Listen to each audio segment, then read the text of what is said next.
sir, oh. Opening. Tapos yung pinakadulo sir, yun yung low beam.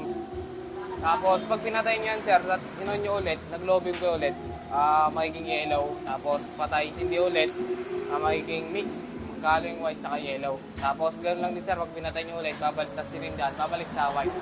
Tapos yung high beam sir, ito na po siya. Ayan yung high beam. Pero kailangan sir, bago siya mag-high beam, kailangan naka-low beam muna.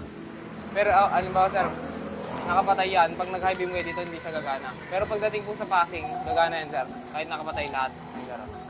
Tapos yung pinaka-back to stock natin, o yung all white natin na tawag sir, dito po, yung sa ilalim naman, switch kit. Pero kailangan sir, naka-open muna yung running lights. Ayun sir, check nyo lang po. Wait lang, hintayin natin mag-running lights. RGB, yan. Halimbawa yan sir, pagkainan nyo to, maging white agad. Parang pinaka-back to stock, halimbawa sir sa mga checkpoint o kaya magpaparehistro kayo. All white concept lang. Splasher. Sa splasher sir, sasabay siya kapag naka-running lights lang. Ayan sir. Hazard. Pero kapag naka-all white po siya, hindi siya sasabay. Stock pa rin yung gagana. Ayan, splasher sa baba pa rin.